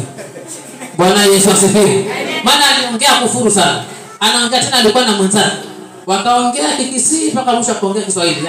Nini uovu puzi mtupu. Mimi naweza kujiombea mwenyewe na nikafunguka. Maisha yangu hivi nilivyo nimejiombea mwenyewe. Hata sina haja kwenda kanisani. Nikasikiza. Bwana Yesu asifiwe. Niliwaza mabomu mawili. Sijui kama itafanikiwa kwa kimoja. Alafu tuone. Nisema Mungu huyu kama amefika hapa teremshe. Teremsha jaribu kupanda hairuki. Akiomba mwenyewe upige na ukata tu. Akaukiwe tu. Aombe hakuna kitu. Paka kukeukie wewe ndio ajue kwamba Mungu aliweka manabii chini ya jua. Bwana Yesu asifiwe. Wewe vile ulivyo kufanikiwa kwako unahitaji spiritual father kufungua maisha yako ndio ufunguliwe. Bwana Yesu asifiwe. Sikiza hii. Kuna kufuli nyingi. Kuna ile kufuli kwa pale tricycle na kuna ile nyingine zinaitwaje? Zile zingine. Wacha nikupatie hii kufuli ya tricycle kama ile kwa pale mlangoni. Ile kufuli vile unavyoiona ina funguo zake ngapi? 3. Na namba yake pale ni hiyo imeandikwa sijui 254 sijui 264 kitu kama hiyo. Na ukienda kuchukua kufuli nyingine size ile namba ni hiyo moja na ina funguo zake ngapi? Lakini ukichukua funguo ya huku fungue huku haifungu. Ni nini siri hapo? Bwana Yesu asifiwe. Kufuli ziko the same, funguo ziko the same, lakini hazifunguliani. Kila kufuli ina funguo yake. Bwana Yesu asifiwe. Vile vile kila Mkristo ana madhabahu yake, akifika hapo yafunguliwa mara hiyo hiyo. Hauna haja kumangana. Asifiwe Yesu. Tambua funguo ya maisha yako ni nini. Bwana Yesu asifiwe.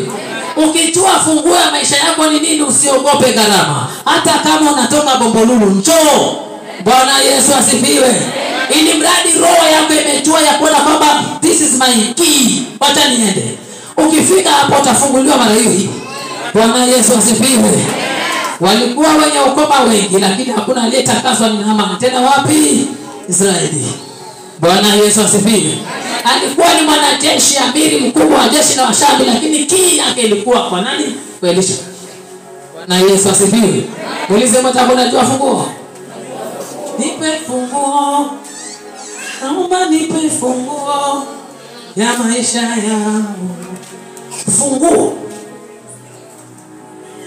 Baba wa kiroho, mtazame vizuri. Na maanisha nini? Spiritual father wako anakuwa key ya kukufungulia maisha yako. Anaweza kukunenea neno tu ukafunguka. Unaweza ukalaniwa na wazazi wako, baba wa kiroho akaja kukufungua katika jina la Yesu na ukafungukiwa. Bwana Yesu asifiwe. Usitazame spiritual father na macho haya kama Gehazi. Wamefichwa katika roho na wanafunguo zetu za maisha yetu. Bwana Yesu asifiwe. Bwana asifiwe. Kitabu cha Kutoka 17 mstari wa 8 mpaka 16. Kutoka 17 mstari wa 8 mpaka 16. Alafu kitabu cha Hesabu 21 5 mpaka 9. Hii ndio pointi hii nakwambia, baba wa kiroho atabaki kuwa baba wa kiroho. Na mtazame kiroho, hata kama ni zaidi ya wewe mkubwa, heshimu huyo mtu. He's a prophet katika maisha mwako. Bwana Yesu asifiwe. Hesabu 21 mstari wa 5 mpaka wa 9. Anaweza kukufungulia anga ambao usingewahi pata. Kuna watu walikuja nyumba hii wakiwa na mashaka. Leo hawapo katika mashaka haya. Kuna watu walikuja katika nyumba hii wakiwa na matamanio ya kupata kazi nzuri. Mpaka leo ako na kazi nzuri. Kuna msichana alikuja katika nyumba hii, ameanza uchumba na uendelee. Jana ameenda kulipwa mahali. Asifiwe Yesu. Baada ya maombi ya Jumapili mahali imeenda kalipwa. Bado wewe. Bwana Yesu asifiwe. Baba wa kiroho anaweza akafungua anga yako ikafunguliwa. Hivyo vitabu vitakuonyesha vizuri. Musa alikuwa akiinua mikono wakati wa vita hivi. Israeli wanapata ushindi wakati wa Amaleki. Akiinua mikono juu, Waisraeli wanapiga wale wa Amaleki. Vizuri sana. Na Musa alimwambia Joshua, chagua watu ukapigane na wao. Musa akiwa nabii wa Mungu, lakini aliandaa Joshua chini. Chagua watu ukapigane na wao. Alafu yeye akaenda katika madhabahu ya Mungu. Bwana Yesu asifiwe. Aliambia nenda kwenye vita. Yeye akaenda kando kutupa jiwe, akatulia hapo, akainua mikono hivi, Joshua akipambana na vita. Watu wakishinda, akiinua mikono wanashinda. Akiteremsha mikono chini wanapigwa Israeli. Ikabidi wamshikililie wainue mikono juu, maana ushindi wao ulikuwa upo katika spiritual father. Bwana asifiwe. Usione kuna mambo inatendeka kwa maisha yako ukadharau spiritual father. Ujue ni switch huyu anaweza kukuzima. Asifiwe Yesu. Asifiwe Yesu. Unanipata vizuri? Spiritual father anaweza kalengesha maisha yako ukaenda paka USA huko. Si kuna watu wako Arabuni hapa? Walienda kwa lift ya madhabahu hii. Na hata kuna wengine mko hapa na mtaenda hivi karibuni katika jina la Yesu. Asifiwe Yesu. Maana spiritual father ana power za kupeleka watu juu. Amen. Bwana Yesu asifiwe. Amen. Alikuwa akitamka neno linafanyika. Kuna siku moja nilienda mahali kwa ndugu mmoja ambaye alikuwa analala tu chini hapo. Nikaenda hapo maana alikuwa anaelezea matatizo yake. Na nifuni hapo. Sitaki nimtaje maana pengine kuna mtu anamjua. Akanambia njoo maana anapitia matatizo. Nikaenda pale huyo kijana fulani. Nilipoenda pale akawa hataki niingie ndani. Nataka nimwambie tu hapo. Nikamwambia kwa nini? Akanambia ndani sijui takupatia kiti gani mtumishi wa Mungu kiti. Nikamwambia kwa nini? Nimekwambia uketi chini kuna nisumbua. Wacha niingie. Tukaenda. Nikamwambia akamaliza, nikataka neno, nikamwambia Bwana, ninaenda nikirudi nisipaone jinsi palivyo hapo. Maana ilikuwa ni mattress hana hata kitu. Nikaondoka nikaenda. Nilipomaliza wiki 2 nikamwambia nataka nje nikutembelee. Nikaenda nilipata kitanda na viti viwili ziko hapo na meza. Asifiwe Yesu. Unasema sitaki nimtaje maana uangalie hizo klipu vizuri sana. Alinipa mkono akaniambia, "Ulinena neno," akasema, "Naenda nikirudi hapa Bwana Yesu pasiwe jinsi palivyo." Hilo neno anasema Bwana alinipatia fedha. Nilipata fedha nikanunua kitanda na mattress, nikanunua na viti. Maneno ya spiritual father hufungua. Amen. Bwana Yesu asifiwe. Aliinua mikono Israeli wakashinda. Akiteremsha chini wanashindwa. Akiinua juu wanashinda. Bwana Yesu asifiwe. Ushindi unaoona ni mikono imeinuliwa kwa madhabahu. Pigia Yesu makofi. Miujiza tunayoiona ni mikono imenyenyekea mbele za Mungu aliye hai. Sasa Mungu anatua kwa anga yako, unapata ushindi. Bwana Yesu asifiwe. Ni ishara, pata ufunuo hapa. Ukiona madhabahu hakuna Mungu, ni mikono imeshukishwa chini kwa madhabahu. Wamechoka. Asifiwe Yesu. Haleluya. Baba wa kiroho ni watamani kwa maisha yako. Watamani na spiritual father wako. Unajua kuna miujiza mnaona hapa mjui. Bwana Yesu asifiwe. Kuna mengine huomba, kuna mengine unyamaza kimya nikatulia hivi. Bwana Yesu asifiwe. Ikifika siku ya Jumatano kuchukua hizi bahasha za fungu la 10 na nikaanza kushika mkononi, nikanyamaza mahali ikatulia. Nafsi kaomba. Tithe inakuunganisha spiritual anointing na spiritual father wako. Tithe. Bwana Yesu asifiwe. Unanipata vizuri? Babako wa kiroho ni yule anayechukua tithe yako, unakuwa connected spiritually. Bwana Yesu asifiwe. Najua nikigusa tithe kuna nyingine ukasirika. Bwana Yesu asifiwe. Mkristo na hii pesa. Hapo ndo kutoka rohoni hatuangalia na macho haya. Bwana Yesu asifiwe. Ukiwa ukishika fedha yako, tithe yako, unatazama spiritual father wako kiroho, unamtazama kimwili kweli, ni fedha katika ulimwengu wa kiroho. Bwana Yesu asifiwe. Ukiwa na taabu kutoa tithe, ni fedha katika kingdom ya Mungu aliye hai. Si jambo la kutatiza hili tithe. Pesa ni makaratasi ndugu yangu. Bwana Yesu asifiwe. Nikitoa nimetimiza nini? Imani yangu na Mungu wako. Bwana Yesu asifiwe. Nashukuru Bwana wengi wenu hapa mmekomaa kiroho, kujipigeni makofi. Bwana Yesu asifiwe. Wengi mmekomaa kiroho jambo hilo asubuhi. Lakini kwa njia hiyo unakuwa connected spiritually na spiritual father wako. Ibrahim alimwendea yule Melkizedeki akamwambia, "Niombee kwa Bwana Mungu wako, nitakapofanikiwa tu sehemu zangu za 10 nitakuja zitoa hapa." Alipofanikiwa anaenda katoa hapo. Kwa hivyo spiritual father Ibrahim ni Melkizedeki. Bwana Yesu asifiwe. Unapotoa angalia msalaba. A spiritual father atabakia kuwa baba wa kiroho. Na wewe kufanikiwa kwako unahitaji baba wa kiroho akubebe na maombi. Bwana Yesu asifiwe. Si wale wa kusema toa sadaka yako hapa tuvunje madhabahu. Ukitoa anakuambia imeisha nenda. Hii imeisha hii. Hii naamini imeisha. Lakini sadaka ameka amen. Enda imeisha mama. Hiyo madhabahu imefutika hakuna. Asifiwe Yesu. Wengine nao wako hivi. Ukitoa ukienda kumalizia kwamba ni kuna matatizo, atajua ni madhabahu. Utakwambia hii ni madhabahu. Itabidi uivunje. Haya mchungaji nivunje na pesa ngapi? 15,000. Mama wa watu wanaenda. Tena mchungaji anasema na usipotoa naona katika roho mkikufa. Ule mwezi ujao. Mama wa watu yenda kuchukua loni wewe alete 15,000 anazitoa pale. Alafu na mchungaji anamwambia sasa chukua maombi ya siku 3 kavu. Alafu uje. Mama wa watu anachukua maombi, pastor hafungi. Si unampatia pesa? Hafungi. Unafunga wewe. Ufunge hapo. Baba katika jina la Yesu nafunja madhabahu na yaondoa kila kitu katika jina la Yesu. Imeisha madhabahu, nenda nyumbani. Ukienda hata ndo milele. Asifiwe Yesu. Unahitaji baba wa kiroho ambaye atakubeba katika maishani mwako, akubebe na maombi. Nikimaanisha kubeba ni kama ambaye anaamka usiku na kuomba, ambaye anachukua masahani anaweka kando, anamulika shida yako kwa Mungu. Bwana Yesu asifiwe. Na kanisa la Kristo hivi ndivyo Mungu anavyopendezwa, kwamba watumishi wa Mungu waweze kuwa spiritual father wa ukweli.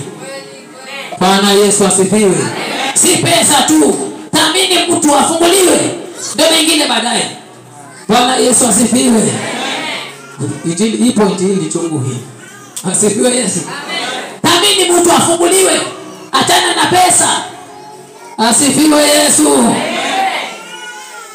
Wanasikia raha wakati mkishuhudia kwamba Mungu amefungua watu. Usikia raha karibu zote, kana zingine wana njaa yafa. Maana anasikia mtu ametendewa, kama vile mama aliniambia jana. Mama sikufichi jana, nilikuwa natafakari kitu kilikuwa kimenikasirisha hapa kanisani. Kuna pepo nilikuwa nalimulika limenikasirisha hapa kwa anga ya mtu. Wakati ukinipigia simu, ulipo ushuhuda ulinimaliza. Asifiwe Yesu. Hiyo serious ulinitoka, nikaanza kutulia kwanza, nasema Yesu. B mpaka B.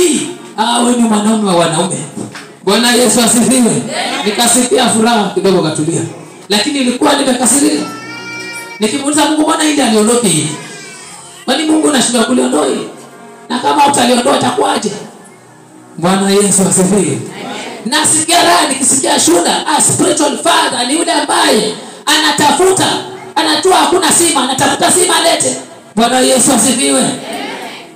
Najua mtaki kusema amenia nguvu hapo, maana unajua kile nataka kukiongea. Bwana Yesu asifiwe. Ni yule anayejua hakuna sima, atafute sima. Si wewe ni baba wa nyumba unajua hakuna sima, umeketi na remote tu imetulia, mama akatafute. Bwana Yesu asifiwe. Nashukuru Mungu hakuna watu kama hawa. Mwanaume lakini unakaa kwa nyumba, mama akatafute yeye. Na kutafutia bomu yako wewe. Bwana Yesu asifiwe.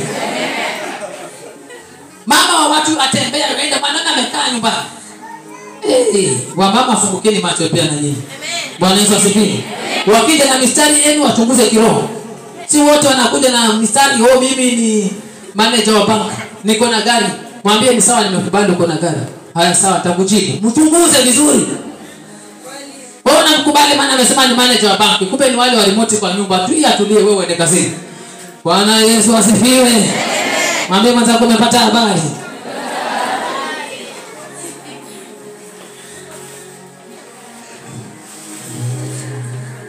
Unahitaji baba wa kiroho afungue maisha yako. Unahitaji mtu ambaye anaweza kujinyima akaomba kwa ajili yako. Ni mapenzi ya Mungu kanisa la Mungu liwe na uwepo wa Mungu. Watu wakiingia wamuone Mungu. Lakini ulimwengu wa leo sivyo ulivyo. Bwana Yesu asifiwe. Ulimwengu wa leo sivyo ulivyo. Kwanza kabisa ukiripoti shida yako unaambiwa jiconnect na madhabahu na shilingi 3,000. Ujiconnect na madhabahu. Shilingi 3,000.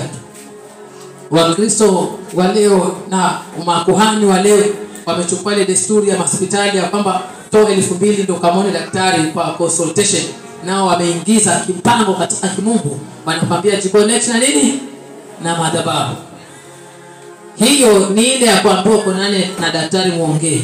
Sasa kiroho imepewa jina jiconnect na madhabahu.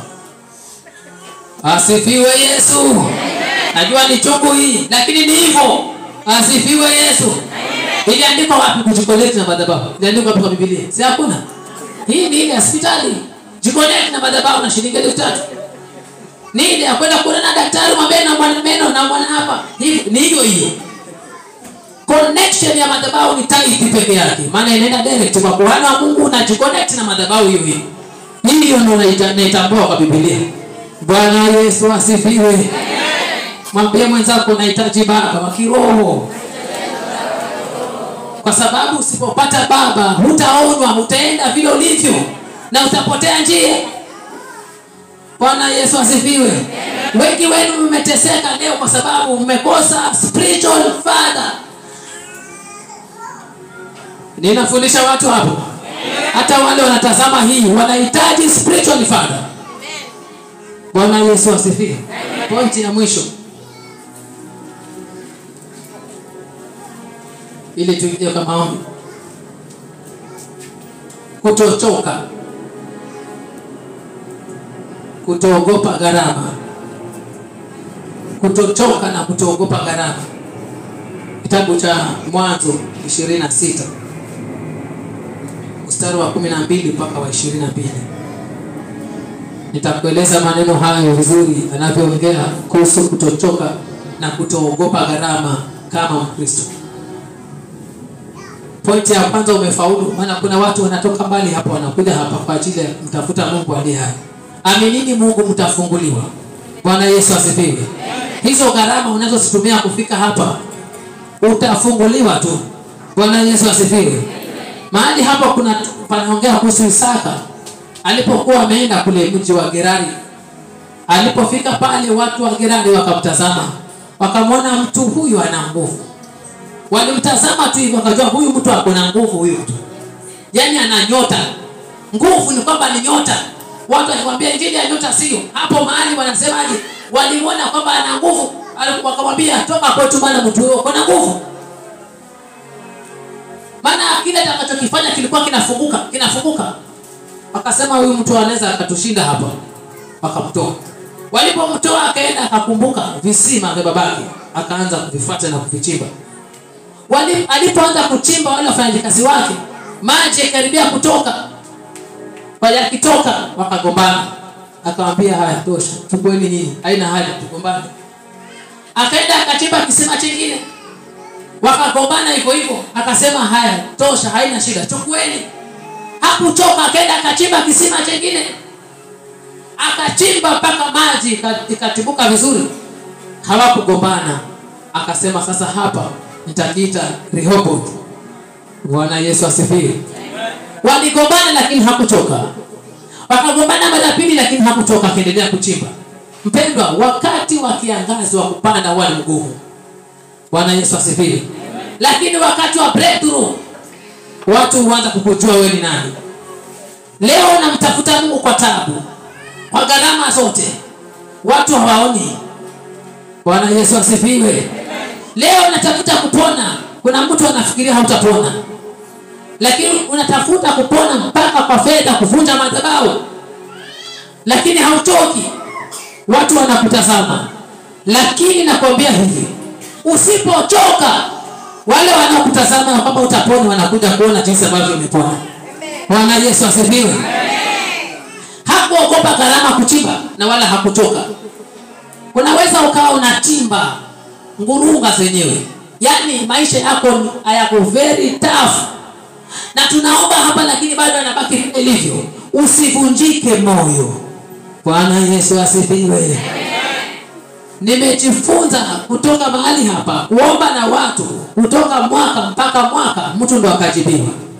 Kutochoka humfanya mtu apate jibu la milele. Na kuchoka humfanya mtu jibu lake libaki angani, atoke lije na likose hayuko hapo. Ameenda. Bwana Yesu asifiwe. Ni neno la Mungu na ni tunda la Roho Mtakatifu mtu kuwa na uvumilivu. Uvumilivu uliwekwa ili uweze kusababisha kama Mkristo uweze kupokea kile kilicho chako. Kuna watu huja hapa na watakuja. Na kuna watu walikaa hapa na wamekaa. Bwana Yesu asifiwe. Na kuna watu watakuja ghafla atapona ataenda. Kuna mwingine atakaa hapa muda mrefu hajapona. Si kwamba hatapona. Atapona mtu huyo tu. Bwana Yesu asifiwe. Ni kwamba kuna system katika ulimwengu wa mbingu hufanya katika madhabahu yake kwa ajili ya kuponya watu. Kuna mambo mengine unamlilia Mungu lakini Mungu akitazama roho yako, yale unayoomba yaje kwako. Mungu akitazama roho yako huwezi kuyadhibiti. Na mimi hunielewa. Bwana Yesu asifiwe. Kuna mtu anaomba gari hapa lakini hata baiskeli imemshinda. Lakini anaomba Bwana nipe gari. Sasa Mungu akiangalia kikupa gari utakanyaga watu. Kama baiskeli umekanyaga watu, gari si utavyoka tomato kule sokoni. Bwana Yesu asifiwe. Umenipata vizuri? Kuna mambo tunaomba lakini Mungu akitazama hivi. Sasa ile Mungu hufanyaje? Huwa anatulia, anazuia jibu ili atengeneze roho vizuri. Ndio akikupa usijivune.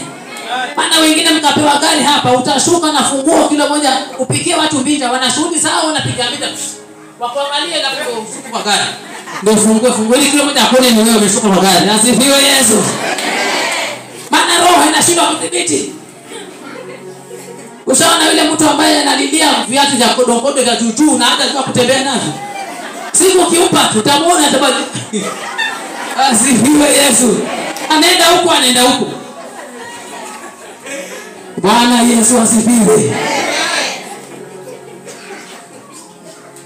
Kuna vitu unaweza kusililia lakini Bwana anaona. Ndio maana alisemaje? Unapoomba sawa sawa na neno la Mungu unatoa. Unajua maneno andiko. Ni kwamba Bwana ikiwa ni sawa sawa atakupatia. Akiona roho yako ni ile ndogo hakupi, anatulia kwanza. Akutengeneze. Bwana Yesu asifiwe. Wacha nikupe ufunuo utanielewa vizuri tu. Yesu aliitwa na Mungu akaanza huduma akiwa na miaka mingapi? 30 years. Musa aliitwa na Mungu akiwa na miaka mingapi? 30 years. Bwana Yesu asifiwe. Hiyo 30 years mbona hakupewa akiwa mtoto mdogo? Kuna Mungu piga mahesabu katika ulimwengu wa roho akakujua wewe nani. Maana Bwana anakujua wewe. Bwana asifiwe. Bwana anatujua vizuri hapa. Kuna mtu ukimpatia shilingi 10,000 aweke hapo kwa mfuko, atasimama hapa kwa wenzake kila mara hapo hivi. Anaongea wewe haya tutaambia nini kwa kule, lakini dakika moja ameshika. Hayuko free. Bwana Yesu asifiwe. Sasa mtu kama huyo ndo anapata Mungu anakupatia 5,000 pole 5 akuletee shida nyingi alafu akupe 6 pole hivi mpaka mwisho ndio ufikie hapo mahali. Bwana Yesu asifiwe. Au je hesabu vile mbingu ufanya calculation. Mungu hutujua vizuri. Wewe tuulize kwa nini Sauli hajapishwa kwa chupa? Ndio hajapishwa naye. Aliambiwa Mungu Samueli, chukua chupa na kuweka mafuta kama mapishi Sauli. Alafu jiulize kwa nini Daudi aliapishwa kwa pembe. Bwana Yesu asifiwe. Maana Mungu alijua roho ya Sauli ni ndogo. Alijua huyu mtu wanadamu amenilia bure, nimewapa huyu ndio nimemwona amestahili, lakini namjua kule mbele kile atakachokifanya. Bwana Yesu asifiwe. Ndivyo Mungu hutujua sisi. Bwana Yesu asifiwe. Unaweza kuona mtu appearance yake hivi ukasema huyu bwana ni polisi. Huyu ni polisi, lakini ukimuuliza hata si polisi. Si polisi. Bwana Yesu asifiwe. Bwana Yesu asifiwe. Kwa sababu hata hizo qualification ukimwangalia nazo lakini sizo anazoziona kwa macho yako, si kweli. Bwana Yesu apewe sifa. Kwa hivyo kutotoka kuna kufanya unaweza kupokea baraka za maisha yako. Hakuchoka, hakuogopa. Gharama utafuta, hakuogopa. Akachimba. Mwishowe maji kaanza kutokezea. Bwana Yesu asifiwe. Leo unapanda kwa taabu. Subiri kesho utavuna. Kuna watu wamesema kwamba nimetamani wachawi wangu wakufe lakini hawakufi. Nikamwambia subiri tu. Akasema nimeona wachawi wengi wakikufa lakini wangu hajaguswa, ni mgonjwa tu. Nikamwambia si ushukuru kwanza ni mgonjwa. Ameanza ule ugonjwa ili kupewa warning ya kwamba usimfuate tena huyu. Subiri ujui guruneti la pili litakuja kinamna gani. Bwana Yesu asifiwe. Subiri. Kuna mzee wangu mmoja pale ndio anapenda kutoa mfano. Wakati nikimwombea apate kazi, Roho Mungu alinipata akaniambia, "Huyu namuombea apate kazi lakini itachelewa lakini itakuja ya uhakika." Alafu akatoka akisema slow but sure, akanipotelea kwa usingizi nikaamka. Nilipoenda kazini asubuhi nikamwambia, "Baba, Roho Mungu ameniambia kwamba kazi yako itachelewa lakini itakuja ya uhakika." Rohoni mwake alisikia tu, alisema haina shida. Madamu Bwana amesema itachelewa lakini ya uhakika, hiyo ya uhakika ndio ninaisubiri. Tukaomba kutoka kule. Tulipojenga madhabahu hapa, kuna watu niliowaombea kule hawakufunguliwa. Lakini tulipoinua madhabahu hapo wakafunguliwa. Bwana Yesu asifiwe. Unaelewa nguvu za madhabahu zinazofanya kazi. Kumbe Bwana ushuka kwa madhabahu ikiwa imejengwa imeinuka ushuka. Ndio maana nimesema yeyote anayetoa fedha kununua ploti unajinunulia madhabahu kwa maisha yako. Bwana Yesu asifiwe. Hiyo madhabahu itaenda na wewe. Na huu mwaka usishangae hautaisha, Bwana atakustalesha jambo moja tu. Bwana Yesu asifiwe. Na niliomba na yetu tulipofika hapa Magandara tarehe 14 Novemba huko kazini mpaka leo. Kampuni ya mzungu na yeye class 8. Tena tumechukuliwa kwa mzungu. Ni mzee hapa kanisani. Bwana Yesu asifiwe. Paka kwa interview aliambiwa huyu mtu ako vizuri, experience vizuri, ako above experience, lakini hakusoma. Kwa hivyo amekuwa disqualified. Nikamwambia ngoja niombe Mungu. Bwana Yesu asifiwe. Nikaomba Mungu ni wa maajabu mpendwa. Kazi za Mungu kufikia mwanadamu mpaka atatumia watu. Wakati madhabahu imeomba, Mungu anatafuta solution. Nilipoomba tu ghafla kuna mtu aliunganishwa na mimi mwenye shida. Nilipomwombea yule mtu, kumbe yule engineer kwenye kampuni pale ni mtu na rafiki yake, ni family friend yake, ni mzungu huyo engineer. Bwana Yesu asifiwe. Unaona vile iko? Mtu amekuja na shida ya muombea, tamaliza kumbe ako na family friend mzungu na mke wake ambao ndio engineer kwenye hiyo kampuni. Sasa kupitia kwa hiyo ndio nikamwambia, akaambiwa na yule mzungu ya baba, kuna mtu anaitwa mtu fulani hapa kutoka kampuni fulani na mfanyia interview hapa na mpaka sasa ameambiwa kusoma. Akasema namjua mtu huyu, kuna kanisa moja nimeenda na nakumbuka pia alifanya kazi na yeye. Huyo mtu ni mzuri. Mzungu akaanzia hapo. Bwana Yesu asifiwe. Akaanzia hapo akasema okay, hata mimi namwangalia this guy ako vizuri sana. Unajua kizungu kilikuja na mimi. Asifiwe Yesu. Akachukuliwa mara hiyo. Manager yule engineer akasema kwani mwenye kusoma hastahili kupata kazi? Na nyinyi mmesema experience ni miaka 10. Sasa kama ako na experience na hakusoma ndio asipate kazi. Watu wanipenda kutosoma. Mchukueni huyo mtu. Wakamenyana wewe mpaka mwisho akauza huyo mtu ni nani? Wale wengine kule kando kando. Tukamsubiri akaitwa kazi mpaka leo yuko kazini. Asifiwe Yesu. Bwana Yesu asifiwe. Nguvu za madhabahu. Nguvu za madhabahu zinavyofanya kazi. Hii ndio nazidi kurejelea kwamba kuwa na spiritual father, mambo yanapokwama anatupa bomu. Sema bana miguu yao. Ni chombo cha muhimu spiritual father wako. Ukiwa una baba, spiritual father wako ni baba wako. Amini Mungu ukiwa umeingia mahali hapa. Mahali hapa Roho Mungu alisema ya kwamba mwanangu wataingia kwa kilio, watatoka kwa kicheko. Nawe umeingia mahali hapa kwa kilio. Amini Mungu utatoka hapa kwa kicheko. Bwana Yesu asifiwe. Amini Mungu tu. Kila mizigo imebeba maisha yako, walikutesa huko, Yesu ndo final say mahali hapa. Bwana Yesu asifiwe.